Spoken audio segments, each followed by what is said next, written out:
जैसे मैंने कल कहा था कि काम करने पे लग गए तो काम ही कर, यही कहो सत्वगुण पे थे असल में बहुत पहले, तमोगुण की ओर गए क्योंकि हम लोग अब डेवलपिंग बन गए हैं, तो अब रजोगुण पे आ गए।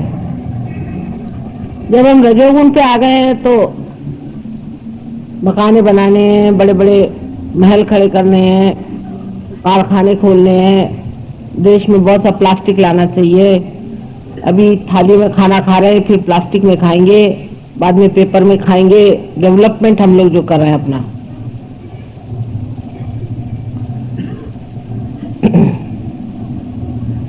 इस वक्त आदमी अतिकर्मी हो जाता है, बहुत ज्यादा कर्म करने लगता है, तब उसके अंदर स्वयं ही संतुलन बिगड़ जाता है, बैलेंस बिगड़ जाता है। उसकी एक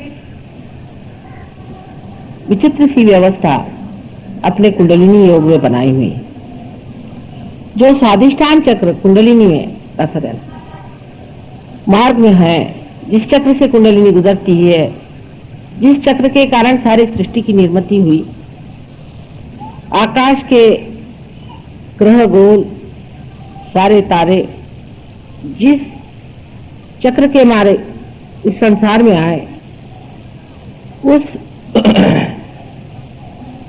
चक्र का स्थान हमारे भी अंदर पेट में है। यह चक्र नाभि चक्र से निकल के और उसके चारों तरफ उसके चारों तरफ हर एक एंगल में चलता है, आगे पीछे भी हो सकता है। जैसे कमल की डेट होती है उस तरह वो लचीला होता है। उसके ऊपर, उस चक्र के ऊपर श्री ब्रह्मदेव का स्थान है और उनकी पत्नी, या उनकी पत्नी तो नहीं कहना चाहिए क्योंकि वो कुमारिका ही रहती है हमेशा, उनकी सहचरी जो है वो सरस्वती है, या कहना चाहिए उनकी शक्ति जो है वो सरस्वती है।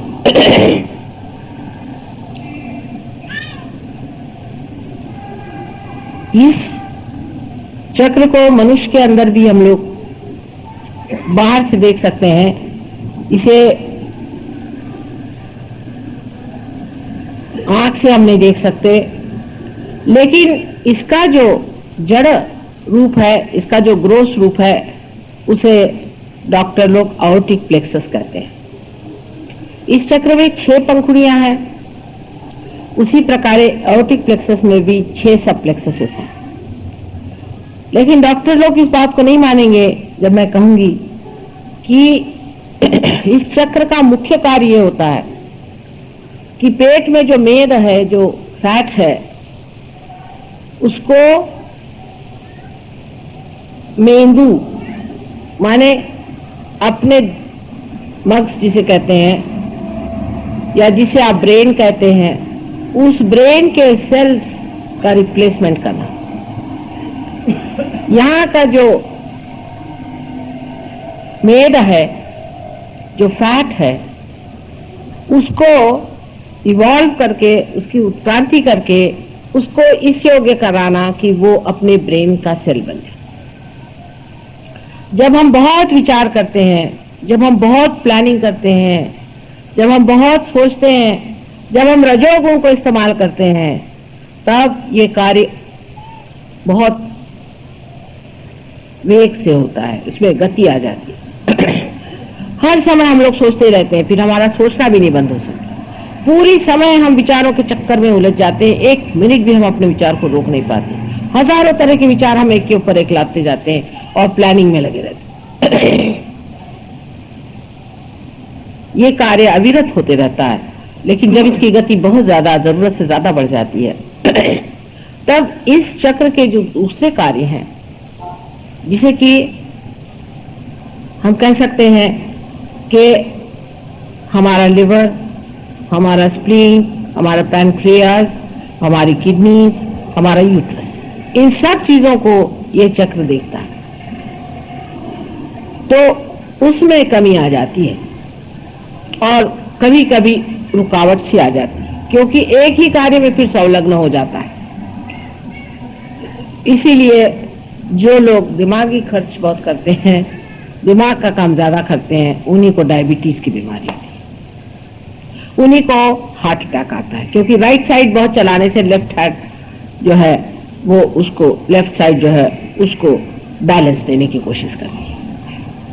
बहुत आदमी जब काम करता है तो आश्चर्य की बात है कि अगर आप शारीरिक श्रम कर रहे हैं, फिजिकल लेबर कर रहे हैं, तो आपका हार्ट तो नहीं पकड़ना चाहिए, क्योंकि हार्ट तो इमोशनल चीज है, हार्ट तो इमोशन से चलता है।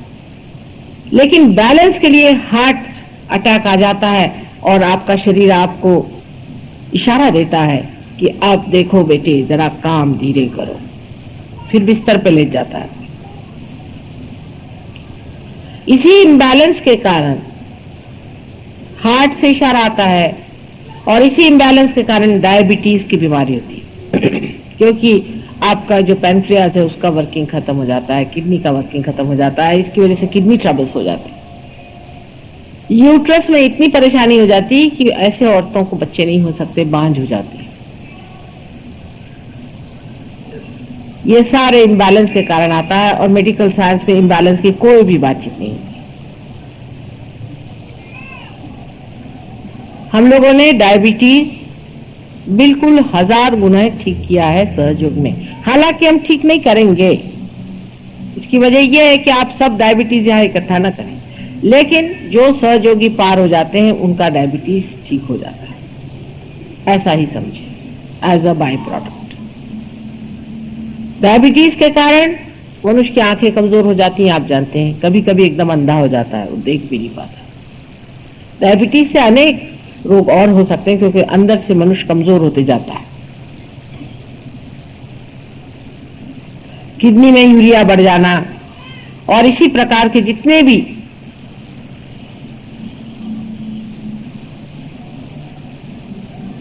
लेफ्ट साइड की बीमारियां हैं वो राइट साइड के अतिक्रम से होती है। और फिर विचार का भी ऐसा हो जाता है कि जब मनुष्य विचार को अत्यंत जोर से गतिवेग से करता है तो उसके ब्रेन में भी एक तरह का मोमेंटम बन जाता है, माने वो फिर उसे रोक नहीं पाता और वो इस कदर बेतहाशा पागल की तरह सोचने लग जाता है कि अब वेस्ट में इस तरह के अनेक लोग हैं। इसीलिए जहां पर कि रजोगुण अतिशय पे पहुंच गया, जहां रजोगुण बिल्कुल उसके अंतिम एक्सट्रीम पे पहुंच गया, वहां पर लोग अब ड्रग्स लेने लग गए। वैसे भी रजोगुणी शराब पीते हैं अधिकतर। रजोगुणी इसलिए शराब पीते हैं क्योंकि उनको लगता है इससे कुछ बैलेंस आता है, एस्केप है। मस्तिष्क की जो अत्यंत क्रिया होती है उसे बचने के लिए, उसे एस्केप करने के लिए लोग शराब पीते हैं, पर इसका वो इलाज नहीं, फिर आप तमोगुण में आ गए। और जितने अति से आप दूसरी अति पे पहुंच जाइए तो फिर उतनी ही अति से आप फिर उसी अति पर पेंडुलम के जैसे दौड़ते रहिए। एक अतिशयता अगर आपने ले ली तो आप दूसरे अतिशयता पे पहुंचते हैं। तो जब आपने अतिशय एक तरह से नशा चढ़ा लिया काम करने का, अति काम करने का, तो उन देशों में जहां की अत्यंत ज्यादा प्लानिंग हो गई, हर एक चीज जहां पर बिल्कुल रजोगुण की अति हो गई है, वहां अब आपको यंग लड़कों में 30 साल के नीचे बच्चों में, या समझ लीजिए 35 साल के नीचे लोगों में आपको 100 में 2 या 3 ऐसे मिलेंगे जिन्होंने ड्रग्स अभी तक चखी नहीं। सोचिए आप, सोचिए कितनी हद हो गई वहां पे। और कम से कम 30% लोग वहां ऐसे हैं जो रेगुलरली, इसमें के रेगुलरली जिसको कहते हैं ड्रग्स लेते हैं। 13 साल की उम्र से लोग वहां ड्रग्स लेना शुरू कर दिए। ये स्केप हो गया शुरू। ये नेचुरल है, क्योंकि जब आप इस कदर परेशान हो जाए अपने विचारों से कि आप जी नहीं सकते हैं, तो कहीं ना कहीं अपने से भागिएगा, आप अपने को देख भी नहीं पाएगा, आप अपने को फेस नहीं कर सकते। उसके साथ फिर और भी चीजें जुड़ती जाती हैं।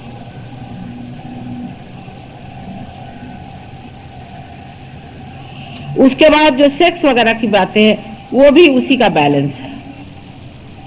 किसी भी अतिशयता पे जाने पर दूसरी अतिशयता जीवित हो जाती है और वो इतनी बुरी तरह से आपको खींचती है कि फिर वो उधर की अतिशयता फिर आपको दूसरी साइड में फेंकते रहती है। इसी उधेड़ बुन में, इसी दौड़ धूप में मनुष्य कोलैप्स हो जाता है, मनुष्य खत्म हो जाता है। और इसीलिए वहां पर इस कदर आत्महत्याएं हो रही हैं और लोग समझते नहीं कि जहां इतना एफ्लुएंस आ गया, जहां इतनी सुबत्ता आ गई, वहां लोग क्यों मर रहे हैं। उनके बच्चे हैं, वो अपने माँ बाप को छोटी उम्र में छोड़ देते हैं।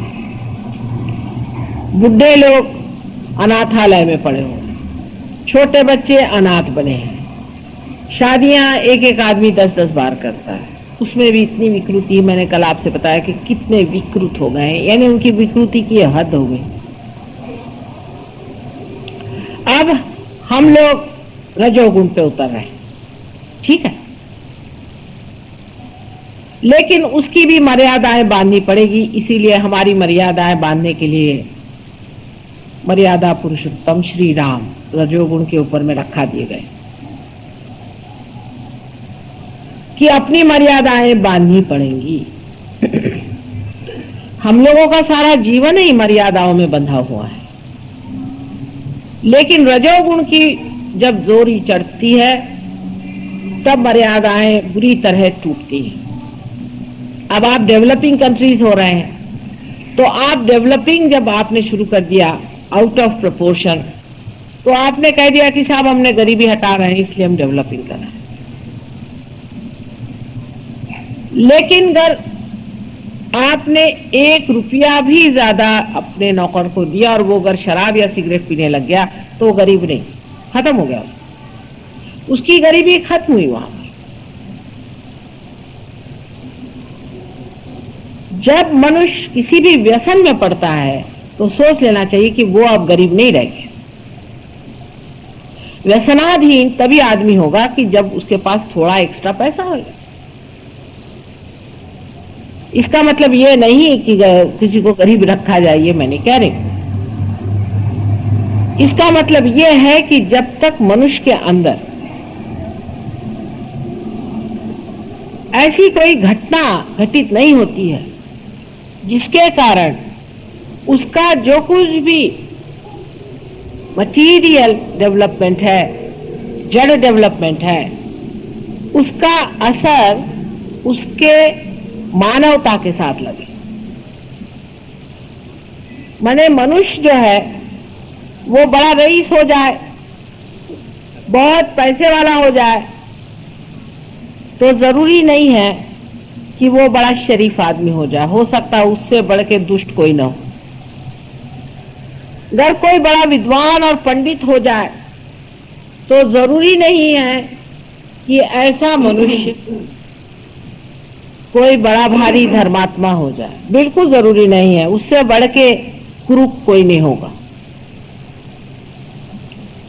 सुनते हैं जो माफिया वाले हैं, उनके जो साहबजादे हैं, उन्होंने ऑक्सफोर्ड यूनिवर्सिटी, कैम्ब्रिज यूनिवर्सिटी और जॉन हॉपकिंस यूनिवर्सिटी सब जगह से एमए पास किया हुआ है।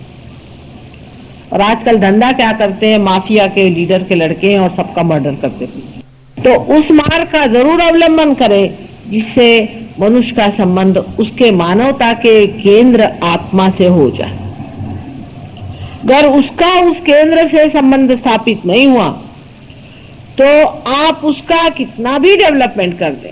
हम आपको उदाहरणार्थ बताते हैं, हमारे यहाँ शिपिंग कॉरपोरेशन में सब ड्राइवरों की तनख्वाहें बढ़ाई, उनको एक एक को 1000-1000 रुपया तनख्वाह मिलने लग गई। थोड़े दिन में उनकी सबकी पत्नी आई और कहने लगी कि माता जी साहब ने सबकी तनख्वाह क्यों बढ़ा दी। मैंने कहा क्यों? पहले 400 कमाते थे तो सुख में थे, अब सब लोग शराब पीने लगे और इन लोगों ने औरतें रख ली हैं और अब गुत्ते पे पड़े रहते, घर पे आते ही नहीं रात भर। पहले बेहतर थे, 400 तक तो वो लोग बैलेंस कर पाए, उसके बाद जरा सा ज्यादा पैसा हो गया, शराब को गुस्से मिला। इसका मतलब बिल्कुल ही नहीं है कि उनको 400 ही दिया जाए, पर उनको वो बैलेंस दिया जाए जिसके कारण वो उस लक्ष्मी को संवार सके। नहीं तो पैसे वाले हो जाएंगे राक्षस, पर लक्ष्मीपति नहीं। इसका कनेक्शन हमारे अंदर से उस आत्म तत्व से जुटना चाहिए जिससे मानवता पनपती है। जब तक ये कनेक्शन नहीं होगा, सारा आपका एजुकेशन बिल्कुल व्यर्थ है। इसीलिए सूरदास जी ने भी कह दिया कि सूरदास की सभी अविद्या दूर करो नंदलाल। सारा एजुकेशन करके भी जब तक आपने आत्म तत्व का प्रकाश उस एजुकेशन पे नहीं लिया, तो आपका एजुकेशन भी व्यर्थ हो जाता है, उसका कोई भी अर्थ नहीं लगता। इसलिए अत्यंत आवश्यक है कि आप अपने आत्म तत्व को पाएं, तब आपको हर एक चीज का अर्थ लगेगा। जो ये सातों चक्र है आपके अंदर, यही वो मानवता के अनेक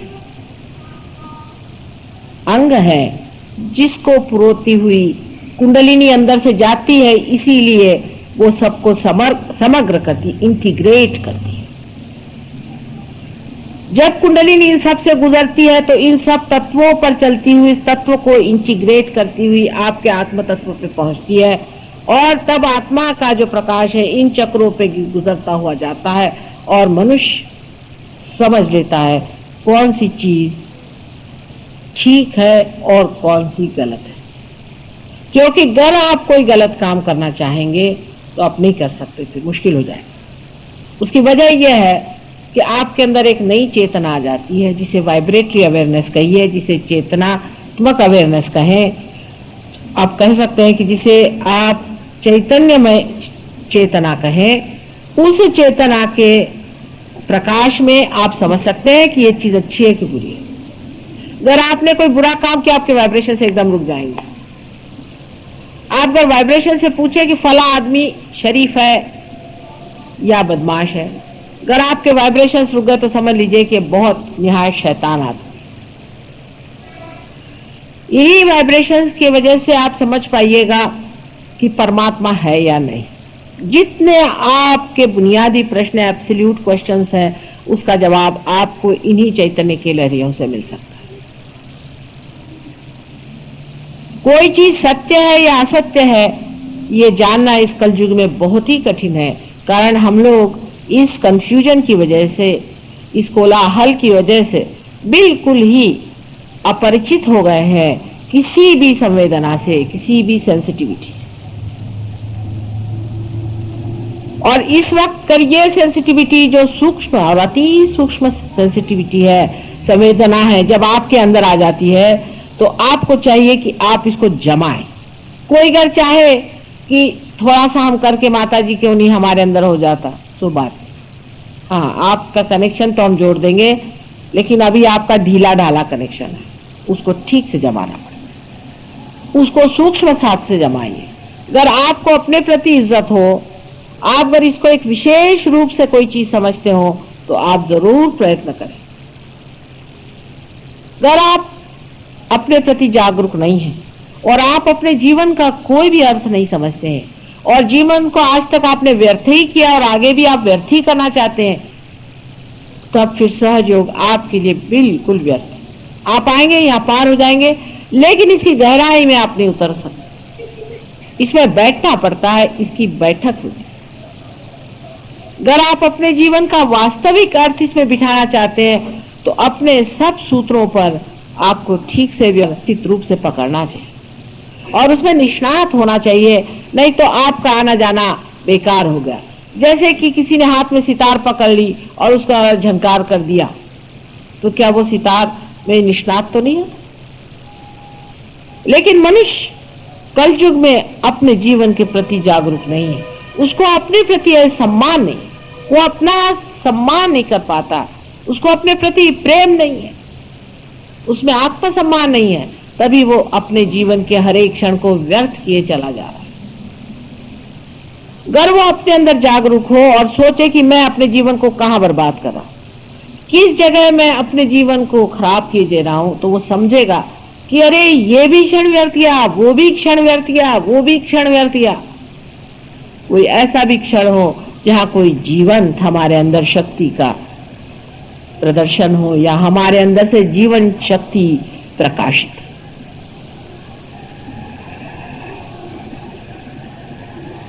यही स्वार्थ है, स्व का अर्थ खोजना ही स्वार्थ है, बाकी सब जो है ये माया का खेल है। मनुष्य सोचता है कि इसमें स्वार्थ मिलेगा, उसमें स्वार्थ है, उसमें स्वार्थ है, लेकिन अगर मिलता होता तो कहीं चिपक के रह जाता, कहीं भी स्वार्थ नहीं मिलने वाला। स्वार्थ, स्व का अर्थ समझने से ही स्वार्थ घटित हो सकता है, और इसलिए स्व का सिर्फ अर्थ ही नहीं समझना है, उसमें एकाकार होना है। इसी को हम मेडिकल टर्मिनोलॉजी में ऐसा कहेंगे कि पैरासिम्पैथेटिक नर्वस सिस्टम पे कंट्रोल आ जाना चाहिए। अब डॉक्टर कहेंगे तो कैसे हो सकता है?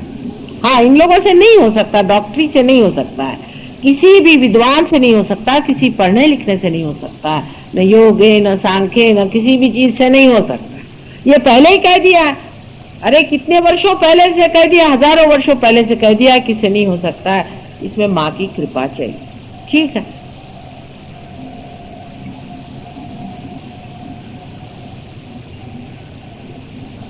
आप में से जो लोग यहाँ आए हैं सभी लोग इसको पा सकते हैं, लेकिन हर एक इंसान नहीं पाएगा।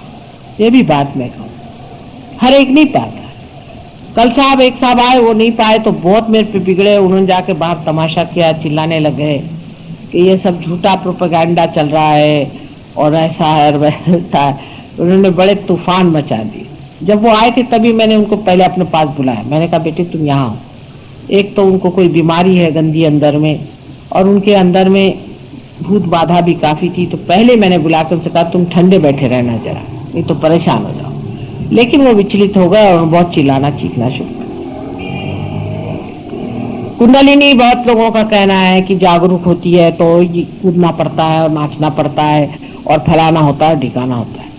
जो चीज आप कर सकते हैं वो कुंडलिनी नहीं होती, सीधा हिसाब। आप नाच सकते हैं, आप चाहे तो। एक आदमी है वो नाच रहा है, समझ लीजिए अपने आप से नाच रहा है, किसी वजह से भी नाच रहा है, तो आप कैसे जानिएगा कि ये कुंडलिनी है? क्योंकि कोई भी आदमी नाच सकता, सीधा हिसाब है। कोई आदमी चिल्ला रहा है, कोई भी आदमी, दूसरा भी आदमी चिल्ला सकता है, चाहे उसकी कुंडलिनी जागृत हो चाहे नहीं। ये तो सभी कुछ आप कर सकते हैं। कुंडलिनी का स्पंदन आप नहीं दिखा सकते, आप अपनी आंख से देखिएगा कि कुंडलिनी त्रिकोणाकार अस्थि में स्पंदित होगी या कहीं साइड में स्पंदित होगी, आप अपने आंख से देख सकते हैं। ये आप नहीं कर सकते कि एक किसी पोर्शन में ही पल्सेशन शुरू हो जाए, धड़ धड़ धड़ धड़ धड़, ये तो आप नहीं कर सकते। कोई करके दिखा दे। पर कोई भी चाहे नाच सकता है, कोई भी चाहे कूद सकता है, चीख सकता है। तो आप ये कहिएगा तो अकस्मात कोई अगर चीखने लग जाए और चिल्लाने लग जाए और कूदने लग जाए तो क्या होगा? तो उसका सीधा नाम है उनको भूत बाधा हो गई। जब ही किसी को भूत बाधा होती तो वो ऐसे ही करता, उसके अंदर कोई और आदमी आने की वजह से वो आदमी चिल्लाने लगता है, चीखने लगता है, कुछ भी करने लगता है। कल हमारे बीच एक साहब आए थे, मैंने आपसे बताया था कि वो पूरा हठ योग का व्यायाम मेरे सामने करते, पूरा, यहाँ तक कि मैंने उनसे यहाँ आना बंद कर दिया कि मुझे लगा अब इनकी अतड़ियां पूरी बाहर निकल आएंगी, उसको भी ये छोड़ेंगे नहीं। और वो अविरत करते थे, बगैर किसी एफर्ट के करते थे। उन्होंने कभी हठ योग नहीं सीखा, उनके अंदर कोई भ्रष्ट हठ योगी घुस गया था, वो हर तरह के नक्शे मेरे सामने करता था। यहाँ तक इस तरह के भूत बाधा के लोग हैं, आपको आश्चर्य होगा कि वो मेरे ऊपर अनेक कविता लिखते। शुरू में जब सहयोग शुरू किया था तो बंबई में एक नौकरानी जो कि बर्तन मांजती, जिसे घाटिन कहते हैं, उसने आते ही बड़े जोर जोर से श्लोक गाने शुरू कर दिए और 15 श्लोक देवी महात्मा के मेरे सामने गाए और एकदम पुरुष के जैसे खड़े संस्कृत में इस तरह से सुनाया कि लोग दंग हो गए कि संस्कृत में इस कदर पांडित्य इस नौकरानी में कहां से आ गया। ये इतने बड़े बड़े देवी के श्लोक कैसे सुना रही, बड़े आश्चर्यचकित हो। उसकी वजह यह थी कि उसके अंदर एक पंडित आ गए थे और वो श्लोक सुना रहे थे। मैंने उन पंडित साहब से कहा, बंधन देके मैंने कहा आप जाइए यहाँ से, आप इस औरत में आकर क्यों इतनी परेशान कर रहे हैं मुझे यहाँ पर। उसने कहा माँ मैं कब आऊंगा, फिर मैं कब पैदा होऊंगा, फिर मैं तुम्हारे कब गुणगान गाऊंगा, इसीलिए मैं यहाँ चला है। और वहां और भी बहुत से हमारे सहयोगी थे, उन्होंने बात की। मार्कंडेय से लेकर के उससे भी अनादिकाल से लोगों ने बताया कि भूत पिशाच आदि सब चिपक जाती है। जितने भी मेंटल डिजीज हैं, ईएसपी हैं, पहले से किसी की खबर आ जानी, ये सब कर्ण पिशाच आदि वगैरह बारों में अपने शास्त्रों में अनेक कुछ लिखा हुआ है। लेकिन हम तो हिंदी भी नहीं पढ़ते, फिर संस्कृत तो बहुत दूर की रह गई। वो तो भाषा इंग्लिश लोगों की हो गई। अब हम लोग तो इंग्लिश पढ़ते हैं। हमारे शास्त्रों में सब कुछ लिखा हुआ कि इस तरह की चीजें घटित होती हैं और उससे मनुष्य बहुत दुखी हो जाता है। कुछ कुछ लोग हैं अपने को बड़े बड़े लोहे के हुक्स में अटका लेते हैं और पेड़ों पे लटका के दिखाते हैं। ये खासकर आदिवासियों में तो बहुत ये प्रथाएं चलती है। अजीब अजीब तरह की चीजें, बिल्कुल आग जला के उसके अंदर चलना, भूत विद्या अफ्रीका में भी बहुत तरह तरह की होती है। हर एक देश में अजीब अजीब तरह की भूत विद्याएं होती है। तो मनुष्य सोचेगा कि इसमें तो कोई विशेष चीज हो ही गई कि ये भाई आग में चल दिए। इस प्रकार अनेक तरह की चीजें इस देश में पहले होती रही हैं और अब उन देशों में हो रही हैं जहां रजोगुण अति पे पहुंच गए। रजोगुण अति पे पहुंचते साथ आपके देश से अनेक भूत विद्या वाले एक्सपर्ट्स वहां पहुंच गए, सबको मेस्मराइज करना शुरू कर दिया, सब पे उन्होंने छाप डाली। लाखों रुपया करोड़ों रुपया उन्होंने बनाया, बड़ी बड़ी जगह बनाई। अब वही भूत उनको खाएंगे, खाते ही हैं और शुरू हो गया। अब वो परेशान है, अब ये पैसे उनको नहीं बचा सकते और उन लोगों को भी भूत खाते। कल भी मैंने बताया था, मैं साफ तरह से आपको बताना चाहती हूँ, मुझे किसी से डर नहीं। ये ट्रांसेंडेंटल मेडिटेशन करने वाले लोग आज मेरे पास 132 आदमी बराबर लंदन में आए और सब कहते कि हमारे सर में ब्लॉकेड हो गया, माए से निकाल। कल मैंने बताया था, आज फिर मैं बता रही कि मांगना चाहिए आत्मशक्ति को। आत्मशक्ति रजोगुणी नहीं होती है, आत्मशक्ति तमोगुणी नहीं होती, आत्मशक्ति सत्वगुणी भी नहीं होती है। वो गुणातीत, सबसे परे बहती हुई सी अंदर से शक्ति स्वरूप अपने अंदर से बहती रहती है। वो किसी भी गुणों के अंदर लिपटने वाली शक्ति नहीं है, वो निर्वाज्य है, किसी से लिपटती नहीं। आत्मा की शक्ति धड़ धड़ धड़ धड़ अंदर से ऐसी बहती है जैसे गंगा जी। उसकी शक्ति का, उस शक्ति के कोई प्रदर्शन आप नहीं भर सकते। अगर आप चाहें कि चलिए इस शक्ति को यहाँ पर घुमा करके चार आप अंगूठी से चीजें निकाल दें और ये वो, ऐसे फालतू चीजों में इस शक्ति को कोई इंटरेस्ट नहीं होता। अंगूठी शंगूठी होती क्या चीजें हैं, पैर के धूल के बराबर भी नहीं है। ये सब आपका टेंशन खराब करने की बात है। सिर्फ सत्व गुण में रहने से, मध्यम कार रहने से, मध्यम स्थिति में रहने से मनुष्य गुणातीत हो सकता है, क्योंकि इसकी जो गति है, ये मध्यम में जो लाइन है जिसे आप देख रहे हैं, जिसे सुषुम्ना नाड़ी कहते हैं, उसी से उसकी गति होती और उसी से वो आदमी ऊपर उठता है।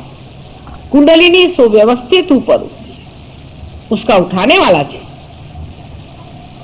कुंडलिनी बराबर अपने रास्ते से उठ करके ब्रह्मरंध्र को छेद देती है, उसका जानकार चाहिए। जिसको देखो वही कुंडलिनी लेकर के बैठ जाने से वो कुंडलिनी वाला नहीं होता। फिर एक आध मिनिस्टर उससे चिपक जाए तो और भी अच्छा। कोई मिनिस्टर हो जाने से कोई कुंडलिनी का बड़ा भारी वो लाट साहब नहीं हो सकता। कहाँ के मिनिस्टर थे? कितनी पढ़ाई की थी कबीरदास जी? कौन सी यूनिवर्सिटी स्कूल में पढ़े थे वो?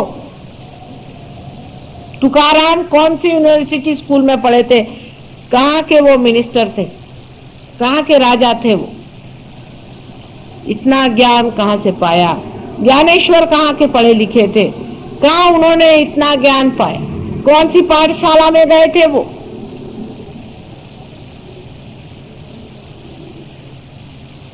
परमात्मा के साम्राज्य में उतरने की बात है। जब मनुष्य परमात्मा के साम्राज्य में आ जाता है तो उसके कायदे कानून देखने लगता है तो हंसी आती है कि इस कायदे कानून को क्या करें। अभी कोई साहब ने मुझसे कहा कि माता जी हमारे लिए कोई अब देश में लीडर नहीं रह गया, आप ही इलेक्शन लड़ो। अरे मैंने कहा कहाँ की बात करते हो?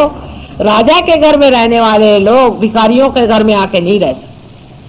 भिखारियों का पॉलिटिक्स है, किससे भीख मांगे, किसका रुपया बचाए, छी छी छी, ये सब चीजें हमारे बस की नहीं। हम तो बादशाह आदमी है, हमें कहां फंसा रहे? हमने कहा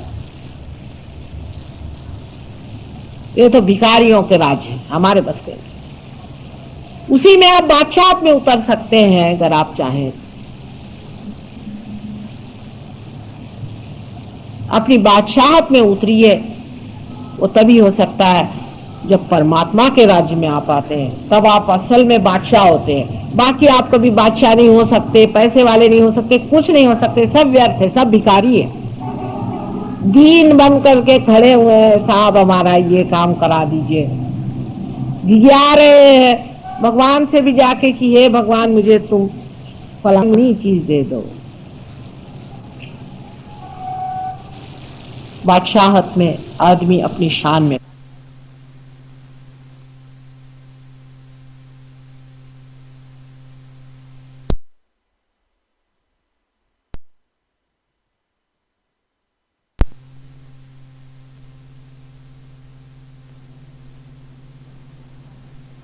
बादशाहत में आदमी अपनी शान में खड़ा रहता है।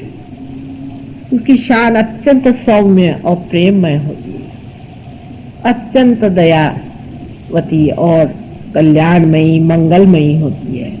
परमात्मा के जो रूल्स और रेगुलेशंस है और उसका जो प्लानिंग है उसके साथ एकाकार होना चाहिए। पृथ्वी जिस तरह से अपने प्रेम को उगाल रही है संसार में और फैला रही है, उस पृथ्वी तत्व के प्रपोर्शन में, उस पृथ्वी तत्व के उगालने के प्रपोर्शन में ही आपको प्रोडक्शन करना चाहिए।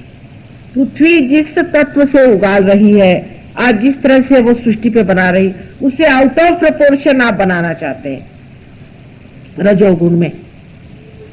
माने लंदन में अगर आप जाएं तो शराब पीने के सिर्फ अगर ग्लास आप लेने चाहें तो कम से कम 1000-15,000 रुपये आपको खर्चा पड़ना पड़ेगा, कम से कम। पहले तो शराब बनाओ जो कि बिल्कुल ही गलत चीज है, फिर उसको पीने के लिए जरूरी है आप उसके प्याले बनाओ। अगर इंग्लैंड में अगर स्कॉच विस्की बंद हो जाए तो देश डूब जाएगा, क्योंकि उनके पास दो ही चीजें हैं, एक तो स्कॉच विस्की है और दूसरे उनका क्रिस्टल है।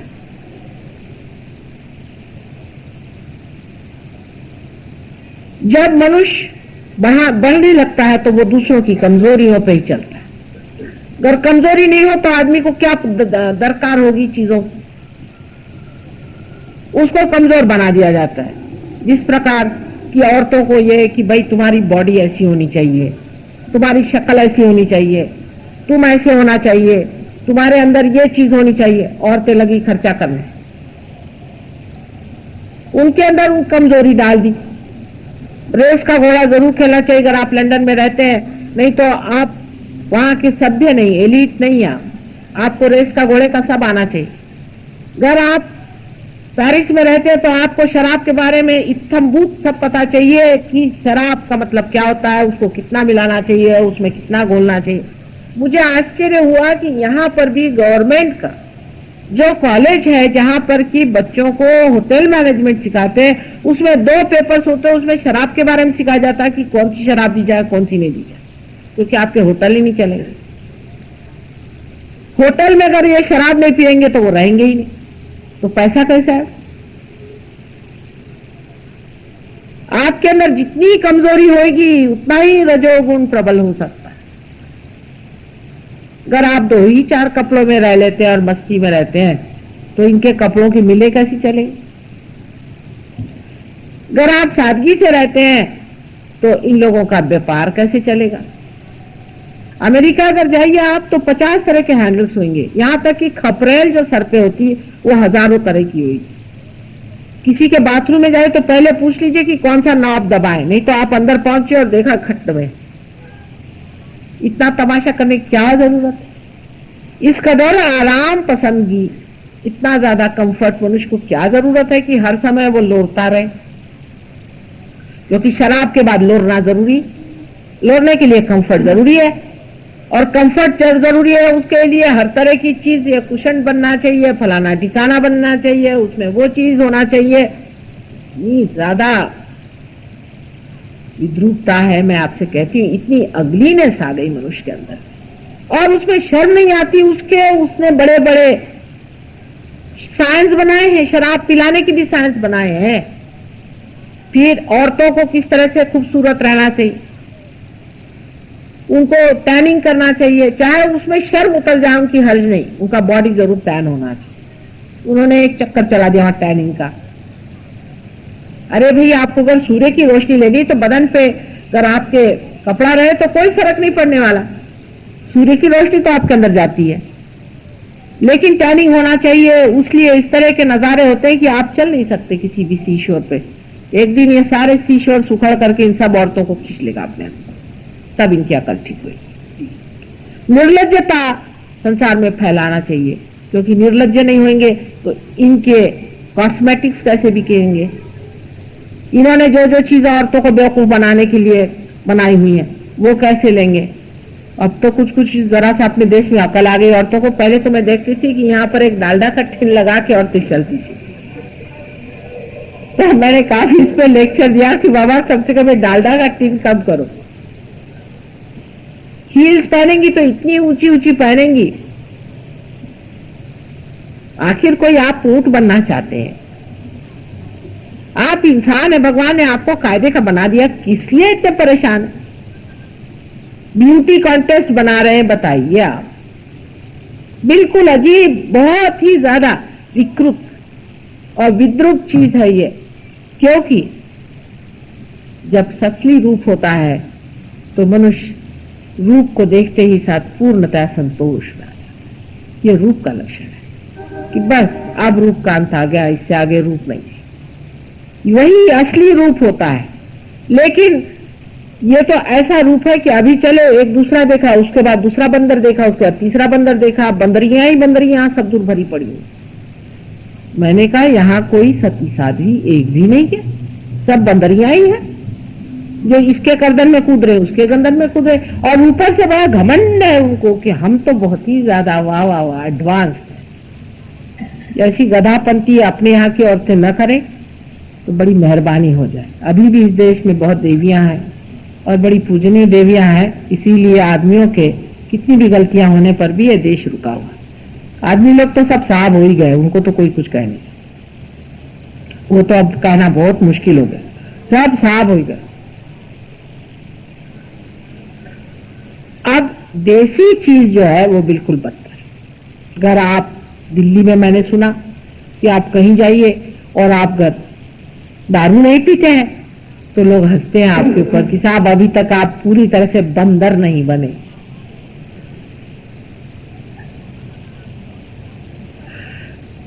और जब तक बंदरों की दुमें नहीं करती तब तक और भी उनको खुशी नहीं होती कि जब तक आपने 2-4 लड़कियां इधर उधर से ला करके और नचाए नहीं तो आप काम से गए। आजकल यहाँ के बुढ़ों को शौक हो गया है कि हम उल्लू न बने। वो एक, हमने नागपुर हमारा है देश जहां हम रहते थे, वहां के लोग कुछ क्रूर जरूर है, कभी कभी पते की कहते हैं, कल बुलबुलों को हसरत हुई कि उल्लू न हुए।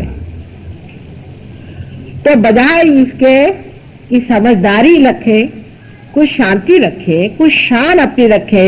बुजुर्गों को आजकल ये शौक हो रहा है कि हम जवानों जैसे जाकर के वहां वो नाचते कूदते हैं ना लोग, झपरे रख करके उस तरह से हो जाए।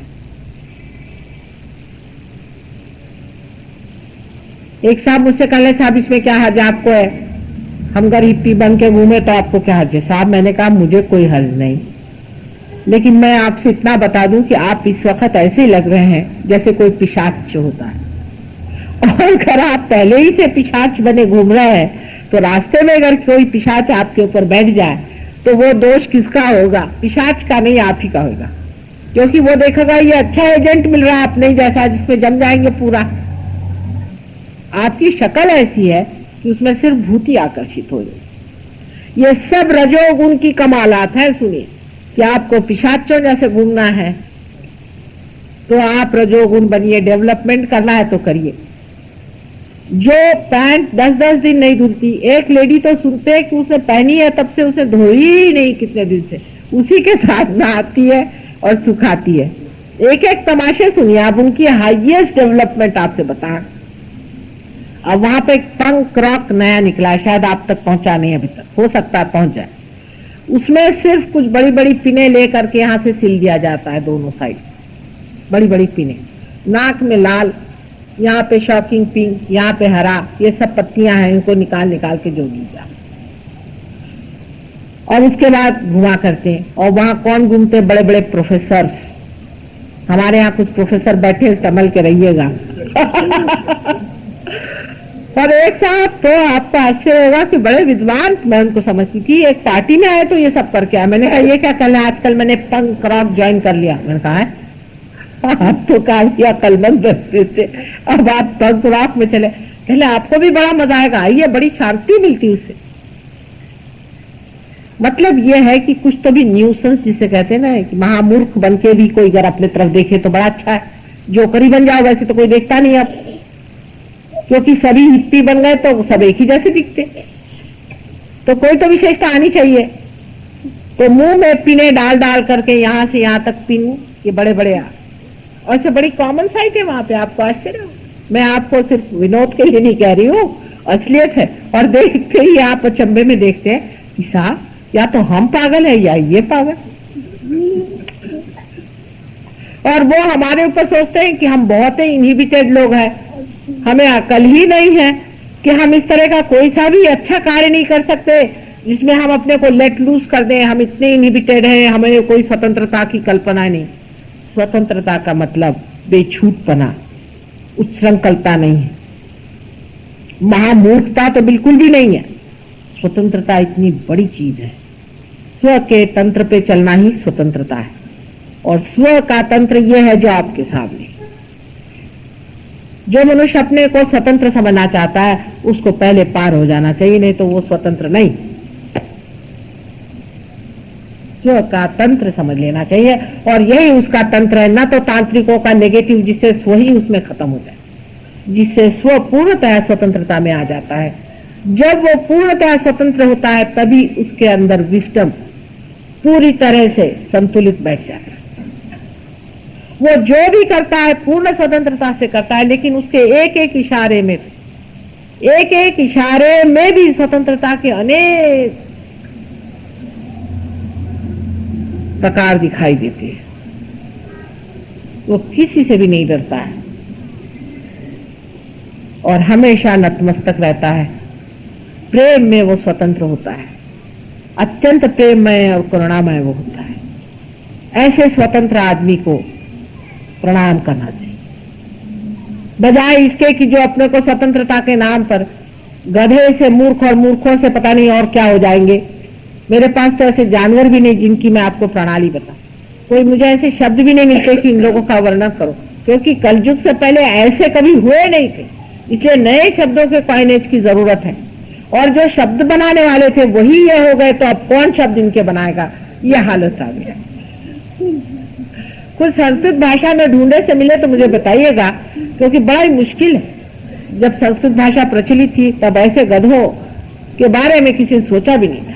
पुराण में भी वर्णन है कि कलयुग आएगा, लेकिन इस तरह के महामूर्ख संसार में विचरण करेंगे ऐसा पुराण में भी नहीं बताया था। ये तो आप देखते ही बनता। और पढ़े लिखे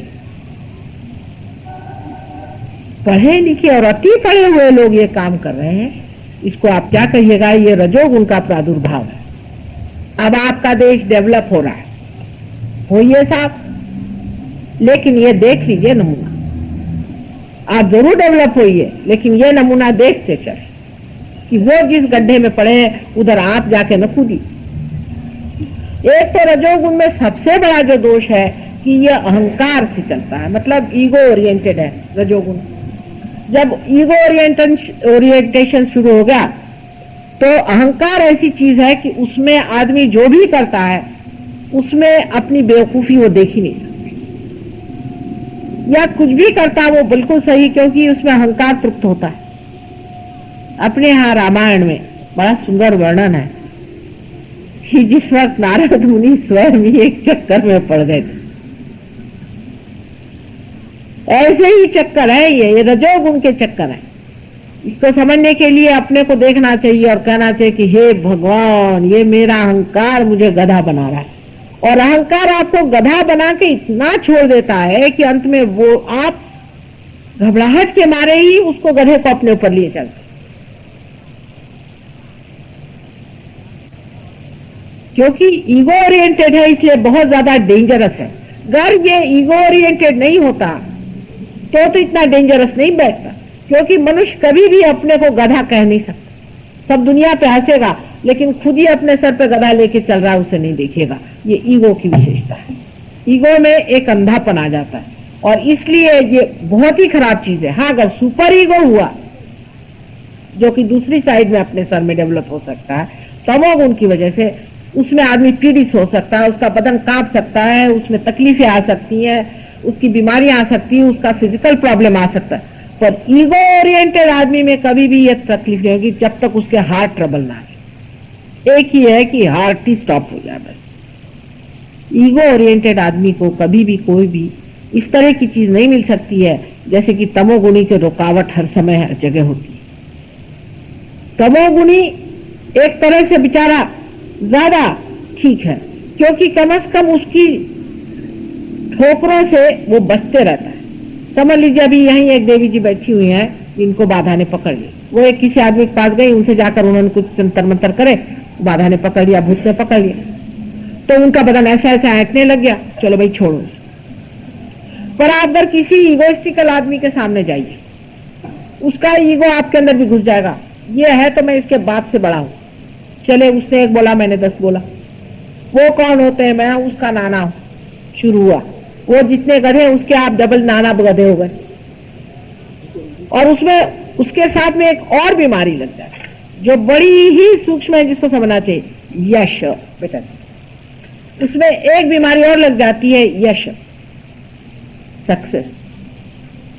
उसके साथ अगर सक्सेस लग जाए तो बड़ा ही प्रॉब्लम हो जाता है। फिर तो आदमी को गधे पे से उतारना असंभव है। सक्सेस अगर लग गया तो बड़े सक्सेसफुल थे वो, फिर उनके मरने के 30-40 साल बाद निकलता है कि उन्होंने ये गधापंती करी, ये गोबर खाया, ये हालत अपनी खराब की, वो ऐसे थे और वो वैसे थे। तो लोग कहते वो तो ऐसे होंगे नहीं, क्योंकि ईगो में आदमी कुछ भी कर सकता है, कहीं भी जा सकता है, कैसे भी काम कर सकता है। बहुत से लोग हैं ईगो में अकल लगा करके और चोरी छिपे करते हैं, और कुछ लोग हैं खुलेआम करते हैं अगर एक्सपोज हो जाए। लेकिन सबके अंदर एक तरह की एक बड़ी दानव शक्ति कार्यान्वित होती है, और इतनी महामुक्ता उस दानव शक्ति में है। जैसे कि मैंने आपसे कल ही बताया था कि लंदन में 77 साल की बुढ़िया नानी अपने ग्रैंड चाइल्ड से शादी करती है, उनको कोई आश्चर्य, और नाना जी अपनी नातिन से शादी करती है, इसमें उनको कोई हर्ज नहीं है। और उसके लिए वो वहां कायदा पास कराने वाले हैं, उसके लिए बड़ा वहां मूवमेंट हो रहा है कि इस तरह का आप हमारी स्वतंत्रता पे आप आक्रमण कर रहे हैं। ऐसे बेवकूफ से कोई सीखने की जरूरत नहीं, उनके पास कुछ भी अपने पास देने की चीज नहीं है। आप मेहरबानी करके उनसे कोई चीज नहीं सीख, और ऐसे पैसे की भी अपने को जरूरत नहीं जिससे हम मामूर्ख हो जाए। ठीक है, डेवलपमेंट करना है तो गांधी जी के रास्ते बहुत अच्छे बने हुए हैं, उनके रास्ते से बना। अपने स्थैर्य पे चलो, अपने पास जो संपदा है, अपने पास जो सत्ता है उसे लेकर चलो। हम लोग कितने बेवकूफ बन रहे हैं ये भी आप समझ लीजिए। हमारे पास अगर हम पीतल के इसमें खाते हैं तो बड़े गर्व की बात है कि हमारे पास इस कदर पीतल है, और ये लोग प्लास्टिक के इसमें खाते हैं, और हम लोग चाहते हैं कि हमारे यहाँ प्लास्टिक आ जाए, नहीं तो स्टेनलेस स्टील आ जाए। स्टेनलेस स्टील भी कोई खाने की चीज होती है, जिसको कि लोहा कहते हैं। लोहे में लोग खाएंगे, ऐसा पहले कहते थे पुराण में। हम लोग जब छोटे थे तब कोई कहता था कि ऐसा जमाना आएगा जब लोग लोहे में खाएंगे, तो हम लोगों की माँ वगैरह कहती थी, हे भगवान ये कौन सा जमाना आ जाएगा कि ऐसी दुर्दशा आ जाएगी, ऐसी गरीबी आ जाएगी कि लोग लोहे में खाएंगे। हे भगवान, कांसे में खाएं, पंचधातु में खाएं, कुछ बढ़िया चीज में खाएं, ये क्या। तो अब स्टेनलेस स्टील में लोग खाते हैं। मैं वहां से लंदन से आती हूँ तो मुझे लोग लिखते हैं कि भाई नायलॉन की बढ़िया वहां साड़ी मिलती है, अमेरिकन जॉर्जेट लेके आओ। वहां सब लोग हंसते हैं, इंग्लिश लोग, अरे क्या आपके यहाँ कॉटन इतना बढ़िया होता है और आप ये रद्दी कहाँ से ले जा रहे हैं वहां पर। अपने यहाँ कोई अगर कॉटन पहने तो लोग हंसेंगे कि ये क्या कॉटन पहने। वो दिन दूर नहीं जबकि खादी सारे संसार में छाई, वो दिन बिल्कुल दूर नहीं, आप मेरा विश्वास माने, क्योंकि इसके अंदर हाथ से बने हुए वाइब्रेशन है। और वो लोग इस चीज की महत्ता समझते हैं, इस खादी की महत्ता समझते हैं, लेकिन हम लोग बेवकूफ हैं जो हम नायलॉन बड़ी भारी चीज समझते हैं। आप जानते हैं कि नायलॉन से अनेक बीमारियां हो जाती हैं, ये मनुष्य के विरोध में है। लेकिन हमें नायलॉन क्यों पसंद? क्योंकि वे हम लोग बड़े अंग्रेज बनते हैं। आप 10 के जगह 2 साड़ियां पहनिए, लेकिन कायदे की साड़ी पहनिए। आप 10 के जगह 2 कपड़े पहनिए। अब अपने यहाँ लोगों को आश्चर्य होता है कि कॉटन से टेरिकॉट महंगा है, उनको बहुत ही आश्चर्य होता है, ऐसे कैसे संभव नहीं है। वहां अगर कॉटन अगर आपको वहां पर 10 पाउंड का मिलता होगा तो टेरिकॉट 2 पाउंड का मिलता है। कोई अगर कॉटन कहीं मिले कि कॉटन मिल रहा है तो लोग दौड़े जाते, कहते उसका फील कितना सुंदर है। हम लोग अभी भी स्त्री पे स्त्री मारे रहते, वो कहते भाई इतना ज्यादा छुट्टी पुटी लोगों से हमारा जी घबराता है, गुप्ता है, काहे कोई स्त्री करते रहते हो सुबह से शाम तक। अरे अपने मन की भी कोई स्त्री करो। बाहर की झकपकाहट जिसे हम लोग सोचते हैं कि बहुत बड़ी चीज है, उस पर लोग हंसते हैं। अंग्रेज लोग बहुत हंसते हैं। हमारे कुछ इंग्लिश शिष्य आए थे तो कह लगे हमें बम्बई ज्यादा पसंद है बनिस्बत दिल्ली के। ठंड में थे ना, तो हमने कहा क्यों? कहले यहाँ से एवरीबडी सो वेस्टर्नाइज ऑलराइट। मैंने कहा वेस्टर्नाइज हाउ डू से? कहले ये सब लोग सूट जाड़े घूम रहे। उन लोग को समझ में नहीं आएगा, वो इसको समझ नहीं पाते। तो मैंने उनसे कहा तुमको भी इन पे रोब झाड़ना है तो सूट पहन के आना, नहीं तो इन पे रोब नहीं पड़ेगा। जब यूनिवर्सिटी जाना तो सबसे बेस्ट सूट पहन के जाना। अंग्रेज अगर सूट में आया तो उसी के पैर पे हमारा हिंदुस्तानी गिरता है, और ऐसे वैसे नहीं गिरने वाला अगर तुम ऐसे वैसे कपड़े पहन के आओगे। तुम नहीं समझते हो, अभी भी हमारे अंदर वही स्लेविश मेंटालिटी हजारों वर्षों की चली आ रही, वो छूटने नहीं वाली। हमारे जो बाप दादे हो गए वो ये सब पहनते नहीं थे, लेकिन इंसानियत के मादा उनके अंदर बहुत जरूरत से ज्यादा था। एक एक आदमी अगर सोचिए तो लीजेंडरी कहना चाहिए उन लोगों को। क्या लोग थे, एक बार शब्द दे देते थे तो उसी शब्द पे चलने वाले, जिनके बारे में सारे संसार में लोग गुणगान गाते थे कि हिंदुस्तान का आदमी एक होता है तो वो यहाँ के हजारों बेकार लोगों से अच्छा होता है। वही हिंदुस्तान की आज ये दुर्दशा हो। ये रजोगुण की कृपा है। स्वतंत्रता से पहले हम लोग बहुत अच्छे थे, जब गुलाम थे, जब कंधे से कंधे लड़ाए थे और सबसे जाकर के वहां पर सारे संसार के देशों से हमने अपनी स्वतंत्रता की मांग उठाई थी, वो हम लोग अलग थे। और आज रजोगुण के ये गुलामगिरी में हम लोग जो फंसे जा रहे हैं, मटेरियलिज्म के इस कदर गंदे हम हो रहे हैं, इसको समझने के लिए रजोगुण में उठते वक्त रास्ते में ही सत्वगुण की रेशा है। रुक जाइए, रुक जाइए वहां पर। उनका एक्सट्रीम देखते हुए बीच में आ जाइए। सत्वगुण तभी आता है जब रजोगुण के साथ धर्म चलता है, और धर्म हमारे पेट में नाभि चक्र में उसके चारों तरफ होता है।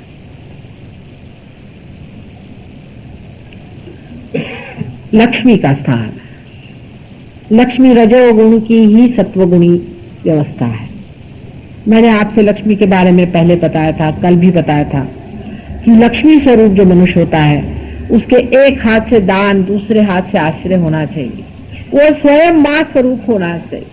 उसके दो हाथ में कमल के फूल जैसी उसके अंदर सम्मान और उसके अंदर प्रेम की आभा हर समय रहनी चाहिए। जब उसके घर पे दरवाजे पे जाइए तो कहते आ बेटे कहाँ से आए, कैसे तकलीफ से आए हो, बैठो यहाँ रहो। मैंने अभी आज एक रईस आदमी से कहा कि भाई इसको लक्ष्मीपति का कह ले बहन जी, अगर कोई चोर आ गया तो। मैंने कहा चोर भी आ गया तो भी कोई है नहीं, बिठाओ, प्रेम से बिठाओ, उसकी चोरी बदल जाएगी। चोर कभी भी शरीफ आदमी की चोरी नहीं करने वाला। बहुत ही गया बीता होगा तो जाने दो, फिर उसके कर्मगति से गया। अगर चोर आ जाए आपके घर में, उसको रख लीजिए, उसको प्रेम से स्वीकार करिए। वो 10 बार सोचेगा कि चोरी करूं कि नहीं करूं इस आदमी पे, ये तो मेरे बाप जैसा है। उस आदमी को पैसे वाला कहना चाहिए, न कि उस आदमी को जो दुनिया भर में और सबको ही अपमानित कर देता है। जो आदमी हृदय से कमल के जैसा, अत्यंत सुंदर और गुलाबी कमल के जैसा, अत्यंत प्रेममय, भावनापूर्ण, जिसमें पूरा अपनापन बहता हो, जिसके अंदर भूंगे जैसा भी काला गड़ने वाला प्राणी भी जाकर आराम से सो सकता है, उस आदमी को लक्ष्मीपति अपने यहाँ कहते हैं। लक्ष्मी स्वरूप हुए बगैर ये रजोगुण आपको लाभदायक नहीं होगा। वो यूं ही ट्रस्टी के तरह से जीता है। उसका जो भी पैसा है उसे वो व्यसनाधीन नहीं होता। अपने बच्चों के लिए वो पैसा नहीं छोड़ता, उसको व्यसन में नहीं डालता। उस पैसे का उपयोग वो दुनिया के कल्याण के लिए, वो एक ट्रस्टी स्वरूप होता है। शरद चंद्र की एक बड़ी सुंदर कहानी मैंने पढ़ी थी कि कुछ उन्होंने लिखा कि हम लोग कुछ टोले के लड़के एक बड़े भारी धनी के पास पहुंचे। तो जब हम पहुंचे तो उन्होंने कहा कि तुम क्या करना चाहते हो? तो उन्होंने कहा कि हम लोग एक ड्रामा करने चाहते हैं और ऐसा करना चाहते हैं और उसमें हम बहुत मॉडर्न लाइफ दिखाना चाहते हैं और आप हमें कुछ रुपया दीजिए। तो उनका अच्छा बैठो बैठो बहुत बिठाया। उसके बाद चवन्नी उनको पकड़वा दी। तो ये लड़के बड़े गुस्से हो गए उनसे कि बड़ा ही कंजूस निकला, चवन्नी हमें पकड़वा दी। उसके बाद एक स्त्री आई, बेचारी बड़ी बूढ़ी थी, आई, कहने लगी कि पता नहीं कुछ 50 वर्ष पहले मेरे पति ने आपके पास कुछ रुपया रखा दिया था। उसके बाद हम लोग परदेश चले गए, वहीं मेरे पति की मृत्यु हो गई। तो उनके इसमें एक पत्र मिला, उसमें लिखा था कि उनके पास बहुत रुपया मैं छोड़ के आया हूं, तो तुम हो सके तो धर्मात्मा है उनके पास चले जाना। कहले अच्छा, पत्र तो दिखाई, पत्र देखा, उसका तारीख देखी।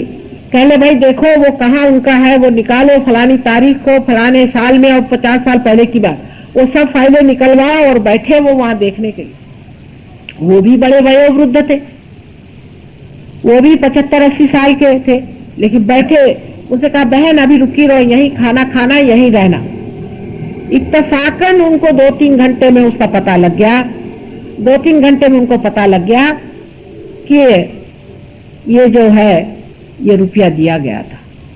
उन्होंने वो सारा रुपया उस औरत को वापस करके सूद सहित वो वापस कर दिया। ये लक्ष्मीपति का लक्षण कि धर्म में खड़े हैं। वो पैसा एक ट्रस्टी की तरह उसे इस्तेमाल करते हैं। बड़ी भारी, मैं शरद चंद्र को बहुत इसलिए मानती हूँ कि मनुष्य की धर्म का तत्व जो है उसको शरद चंद्र ने इतना सुंदर निभाया है, उसके धर्म तत्व को इतना सुंदर दिखाया है।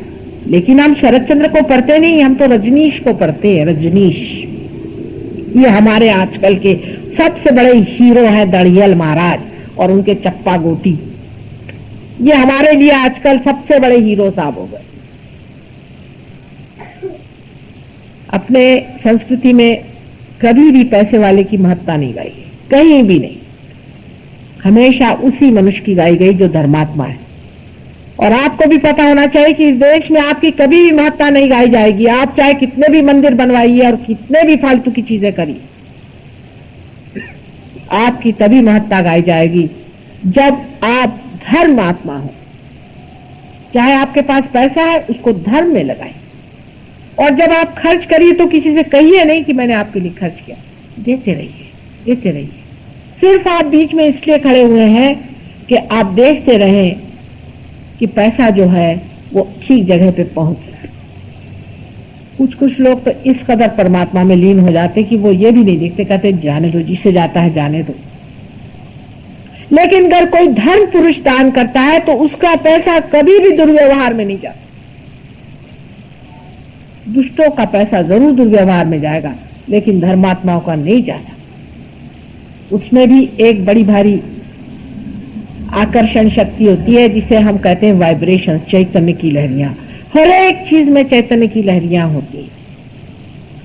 उसका देने वाला और करने वाला होना चाहिए। आपके अंदर भी चैतन्य की लहरियां उत्पन्न हो सकती हैं अगर आप इसको पालें। आप में से अनेक लोगों की अभी ठंडा ठंडा हाथ में आने लग गया है, कह रहे हैं। ऐसे ही आप हाथ रखें फिर से। आज मैं आपको बचे हुए 3 चक्रों के बारे में बताऊंगी, क्योंकि कल मैंने आपको नीचे वाले 4 चक्रों के बारे में बताया था। अगले साल शायद मैं ज्यादा दिन के लिए दिल्ली आ जाऊंगी, देखिए। लेकिन दिल्ली वाले और बंबई वाले और कलकत्ते वाले जरा जरूरत से ज्यादा बड़े लोग हैं, तो उनके लिए भी 16 राक्षस पैदा हुए, 6 राक्षसी भी।